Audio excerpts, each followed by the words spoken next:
This thing's great. We're out here at beautiful White Clay Creek Golf Club. I'm with Justin Thomas. I'm Matty Slice. This is the 3rd episode of Moonshot Golf. There's so many circles around that 7. That's 3. That's a triple bogey.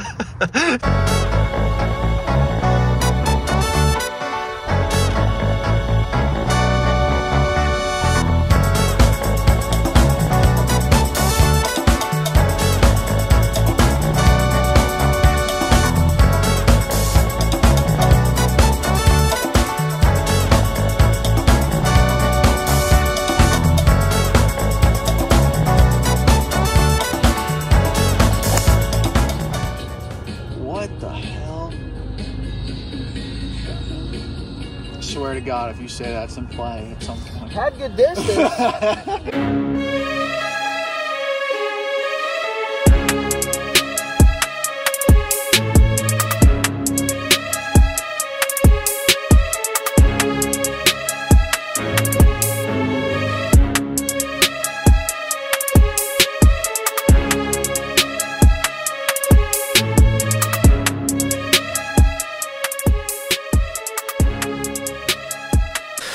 Got our free Dunkin' today, courtesy of the Birds. It's free Dunkin' Saturday and Sunday this week. Not that it'll help you once you watch this 3 weeks from now when we finally edit together all the clips.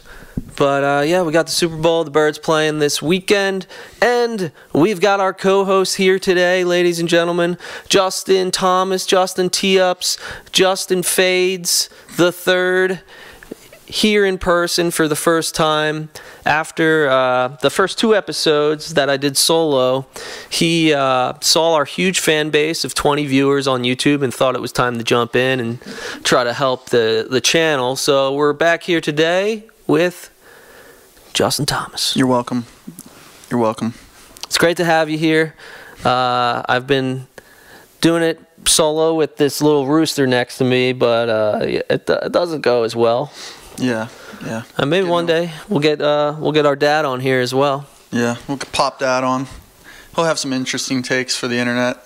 I don't know if the world's ready for him, but yeah, we've been dealing with it for our entire lives, so I think it's about time to bring him to the light of day. Let people. He has good takes on golf. I think they're funny and they're rare. They're rare for sure. Rare philosophies on golf. Yeah. And one of those is kind of like we were getting into a little bit of an argument last round as to what a gimme is. And my uncle Joe and my father were talking about giving gimmies within about 3 feet. And Justin and I never take gimmies because we stink, and there's a possibility we'll miss it from any distance. And now, like a 6 inches, sure, that can be a gimme. Right. But there's always little edges of the cup that could be slightly raised and throw you off, even if you're like 1 foot away. So when people tell you their handicap's like a 10, and they're like, "But I take 10 gimmies around," like that's. Yeah, it's possible that. You're adding upwards of five strokes to your game based on these gimmies because, it's funny when people become sticklers on different shots. Like if you hit your driver into the woods, people, there's no gimme there. They want you to count that, if you have to drop, you're playing for 3 versus, once you get closer to the hole, something changes in their thought process where they go, it looks easy, so we're going to assume you can hit it. But you don't do that with any other shot in golf. It's never a gimme when, you're 200 yards away and you flub that one. There's no, it would have been good. We won't count that, So, we don't like the gimme rule. We don't give ourselves gimmies. I don't like it. We play right through. And, they don't like it, though. Everyone we play with they get annoyed that we don't give ourselves the easy 3-foot putt. But, yeah, I think most people's scores are probably a reflection of this gimme rule. A lot of amateur golfers, people that are in the 15. I hit in the 80s today. I hit in the 80s. But I took a couple gimmies. I don't know. Yeah. I don't know if you hit in the 80s. Yeah. Basically, any score that I'm given from someone that I've played with, I usually am adding 5 to 8 strokes to whatever that score is, because people take gimmies. Yeah. It's not a touchdown in football if you're 6 inches away. Yeah. They're not like, that's a gimme for a touchdown. You're right. That doesn't happen. Basketball, you shoot, you hit the rim, that's not a gimme either. Yeah. Why are we doing it? Yeah, because people want to live in a world where they are good at golf. They do. They don't want to know the real score. Nobody wants the truth. The real score is not pretty. Yeah. Yeah. If you and me had taken these fake gimmies, we'd probably be well into the 80s. We'd probably be 84, 85 range. But we miss a lot of 2-foot putts, a couple 1-footers I've seen you miss. Yep. I mean, we got to roll the tape. We got to roll the tapes. Roll the tape on Matt's putting. Let's roll the tapes here. Yeah. We can roll some footage right here of some bad putts. You had a lot of... There's like at least 4 clips from that round of me missing ones that are 2 feet away. Right. But that's our number one crutch right now, because if you think about it, putting, if you're doing 2 or 3 putts every hole, that's making up about 40% of the round. And nobody thinks, oh, I should focus on my putting because it's kind of boring to practice putting, but it makes up the majority of your strokes, especially if you get there in 2 or 3 hits, then you're putting 3 or 4 for you end up at a 6 or a 7. Right. Well, yeah. It's definitely. You're interesting though when you play, because you have the last game we played was your putting was really good. You were 2-putting basically every hole, and then the last round we just did was no good. Atrocious. Yeah, bad putts. Is it a pressure thing for you? Are you better when there's no one around? When you play alone? Or just me? I feel like it just wasn't. I got no putting practice in the last 2 weeks since, but the 2 weeks prior to that, I was putting every single night. So it's literally just repeating and getting the feel. And if you don't have the feel of distance for putting, you're going to be playing pretty terrible. So that's true. You'll see it. You'll see it in the clips. But yeah, let's run the tapes. Let's see how we did this week. We played at White Clay Creek here. It was a really nice public course. I would say one of the best public courses we've ever played. Yeah, it was nice. It had a private feel, but it was definitely public. And yeah, they treat you very well. The range is free, which is that's unheard of for a public course. They're always like $5 for a bucket. Yeah, free range, and they had very high-tech pads. They had fake grass pads, where like they had like grass that was like 2 inches high, so you can practice like you're hitting out of the rough or something. Oh yeah, it was pretty cool. Pretty cool. Nice course. Play it if you can. It's in Delaware. Yep. Delaware gets a lot of flack for being Delaware, but I like it. It's a nice state. Yeah. Yep. I think it's much more reasonably priced than PA courses. Yeah. Uh-oh.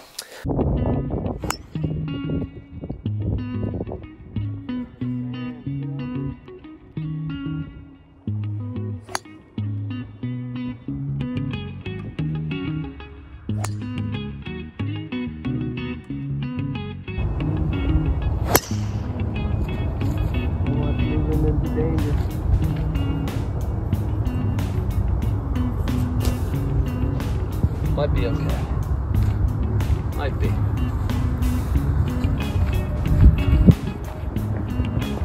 Close match so far.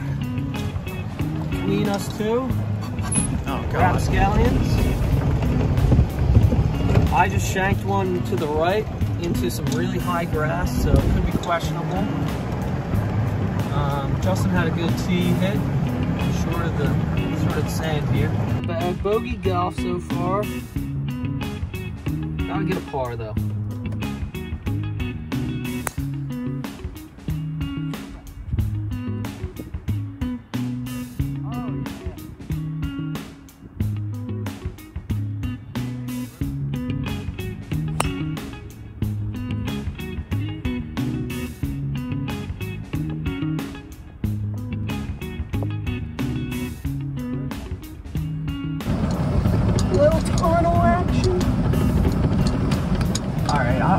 This place is way better. It's way better. This is one of the best. This is the best. Best public course we probably ever played, outside of maybe the Outer Banks ones were nice too. Yeah, but when we account for free driving range, Yeah. the kid brings the balls The to value. you. Like,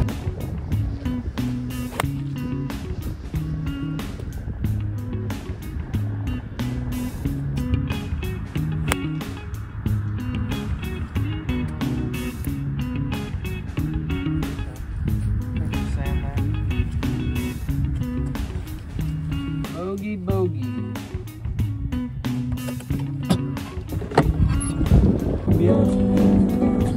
Querías estar cerca de mí.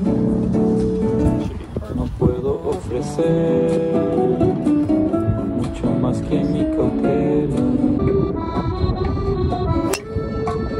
Oh, stay in.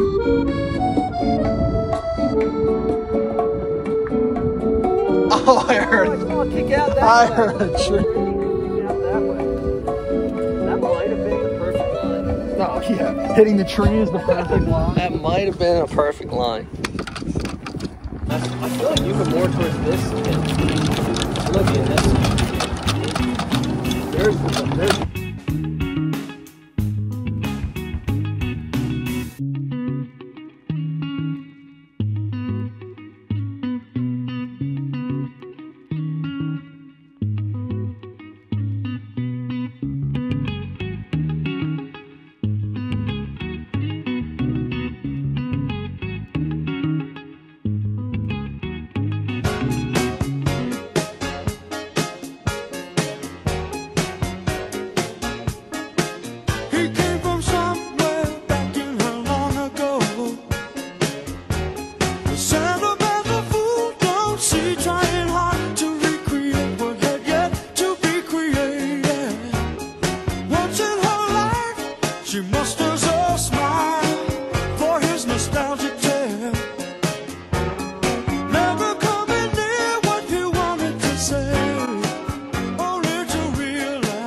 going more of a draw.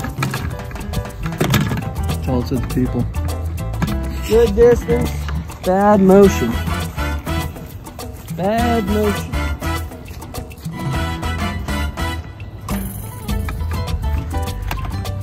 I think we're on 17. Like I said, Matt had 2 bad holes in a row. Couple bad putts. He had a water hazard, and now we are, I think I'm up by 1 going into the last hole here.